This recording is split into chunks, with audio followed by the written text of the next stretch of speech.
Lectio Divina. Lectio Divina.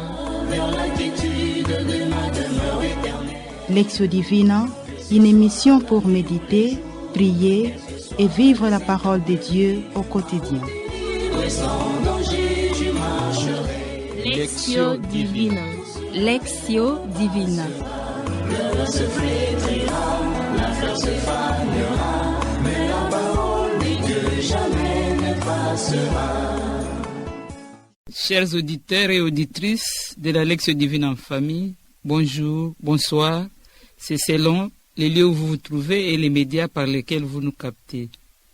Toujours heureux de vous retrouver et de vous savoir nombreux pour vivre l'expérience de la Lectio Divine en famille, une émission produite par les sœurs filles de Saint-Paul. La Lectio Divina de ce 21 février 2021 est celui du premier dimanche de Carême, avec l'évangile de Marc au premier chapitre du 12e au 15e verset. Et pendant le Carême, l'Église, notre mère, nous suggère à la suite des évangiles 3 pistes, à savoir le jeûne, la prière et l'aumône.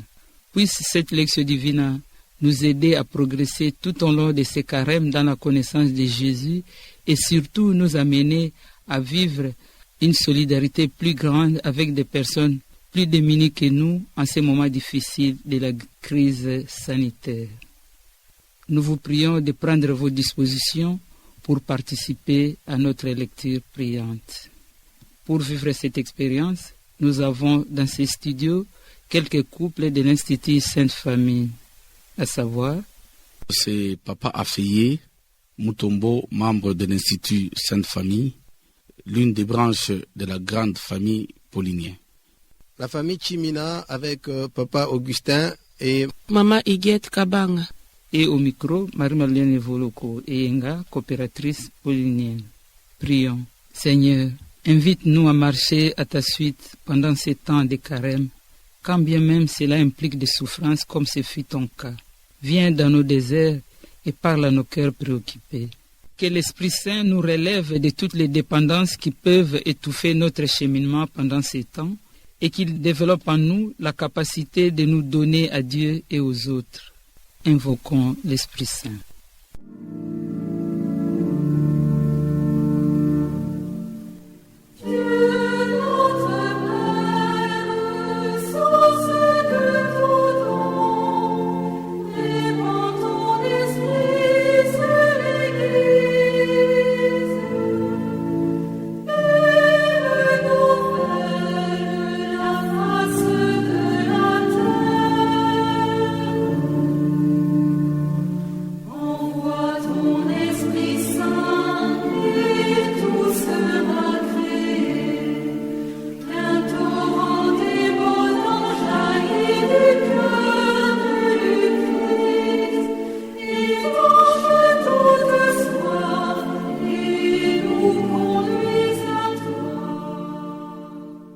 L'évangile qui guide notre Lectio Divina de ce dimanche 21 février 2021, premier dimanche de Carême, est celui, comme annoncé, de Marc au premier chapitre, du 12e au 15e verset.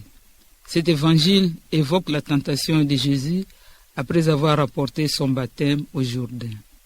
Dans ce bref récit, ne pourrions-nous pas voir une allusion aux tentations que nous subissons nous-mêmes à longueur de vie? Notre baptême est éprouvé. Toute notre vie est une lutte incessante de vivre en fils de Dieu. Et il s'agit de s'y mettre avec urgence. Ce temps de carême est une véritable opportunité. 4 éléments dominent cet évangile. 1. Le temps est accompli. C'est la fin d'une période. C'est le moment pour nous de tirer parti de la situation. Et Jésus nous offre un chemin. Deuxième élément, il dit le royaume de Dieu est proche. Ce royaume est avant tout un royaume spirituel dans lequel le croyant est introduit dans la foi. Troisième élément, repentez-vous, car on ne peut pas entrer dans les bénédictions du royaume par ses propres mérites. Et pour terminer, Il nous dit, croyez en l'évangile, croyez en la bonne nouvelle. Le salut est apporté au monde par Jésus. Il en est lui-même l'expression. Après ce bref aperçu sur l'évangile, écoutons la parole de Dieu. Cette présence divine parmi nous de façon recueillie. Nous lisons ainsi pour la première fois notre texte. Évangile de Jésus-Christ selon saint Marc. Jésus venait d'être baptisé.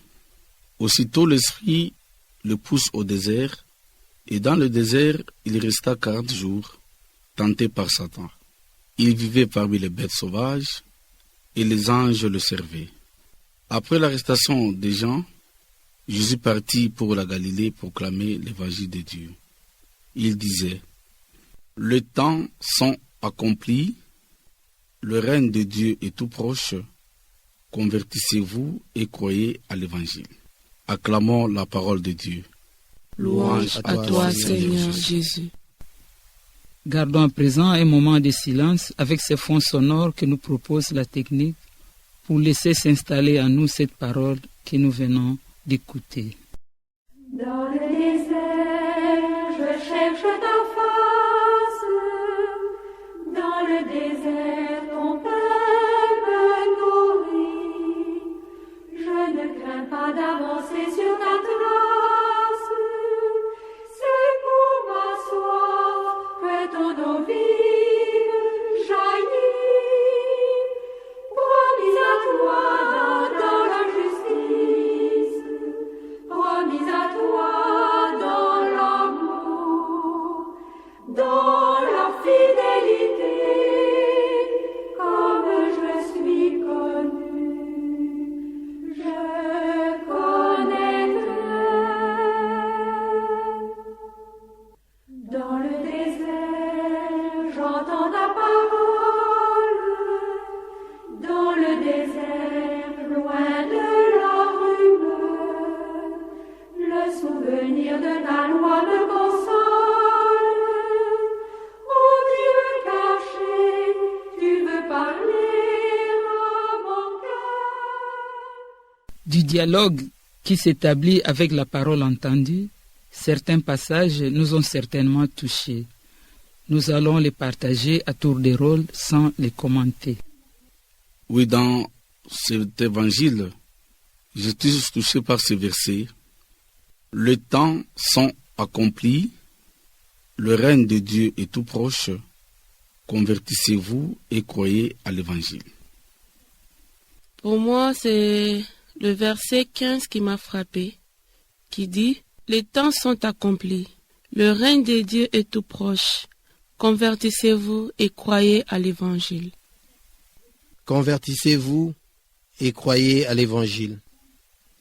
Après ce partage, nous arrivons à la méditation, l'étape qui fait parler des textes et qui nous mène à y adhérer en se demandant, chacun dans son propre cœur, comment Dieu me parle-t-il à travers ces textes et comment capitaliser ce temps de carême qui m'est offert pour descendre dans les profondeurs de ma personne, pour y rencontrer Jésus et vivre en solidarité avec les autres et surtout pour ma famille.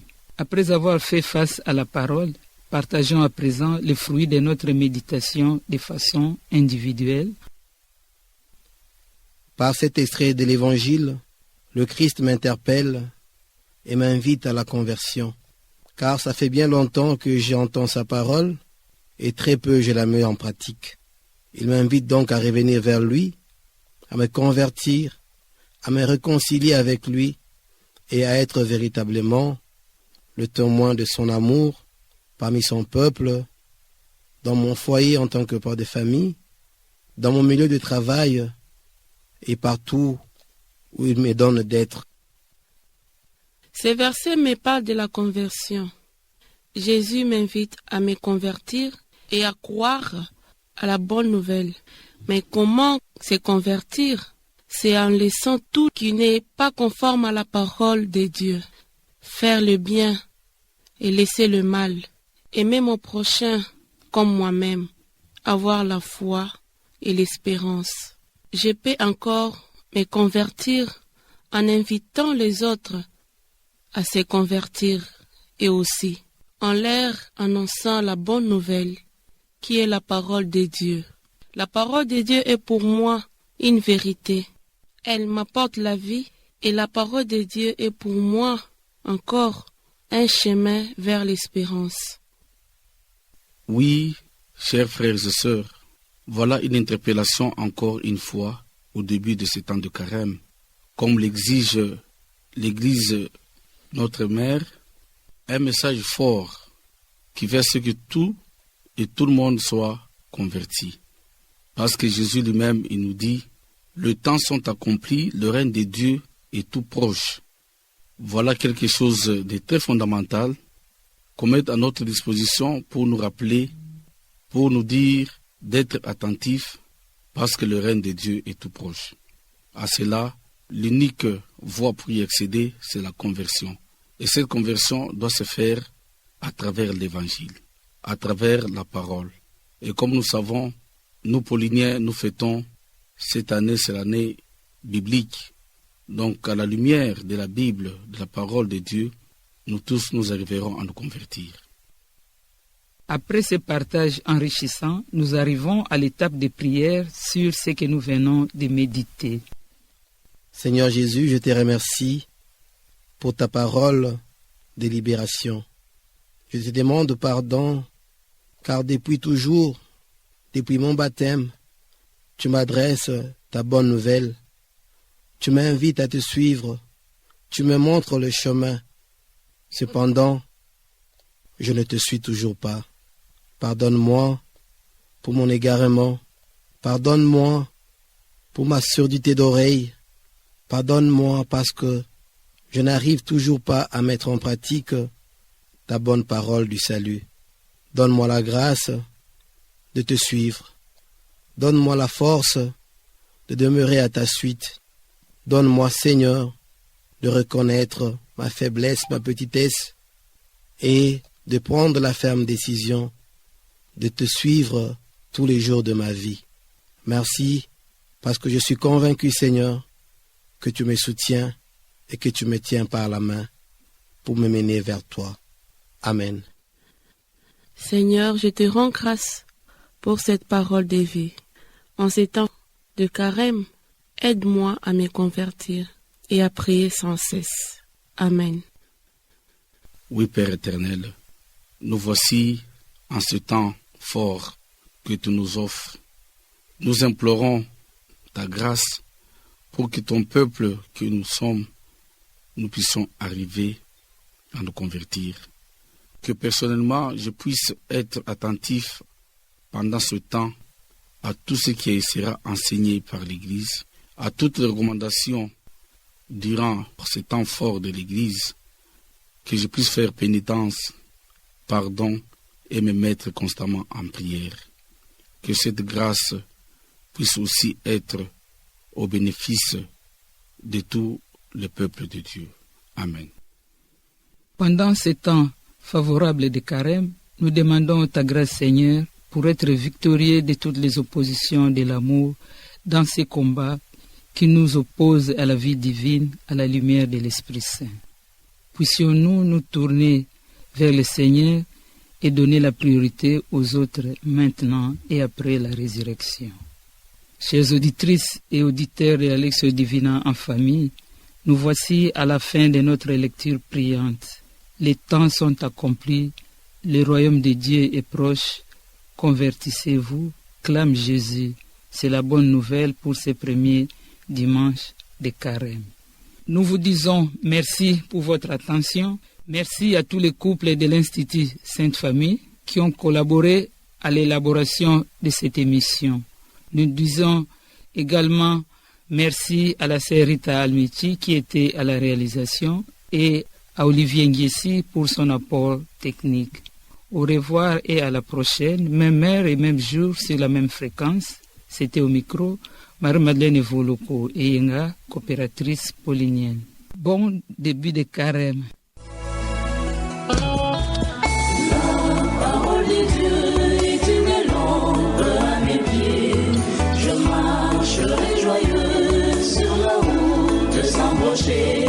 Lectio Divina. Lectio Divina. vers la quiétude de ma demeure éternelle. Lectio Divina, une émission pour méditer, prier et vivre la parole de Dieu au quotidien. Et sans danger, tu marcherais. Lectio Divina. Lectio Divina. Le se flétrira, la fleur se fanera, mais la parole de Dieu jamais ne passera.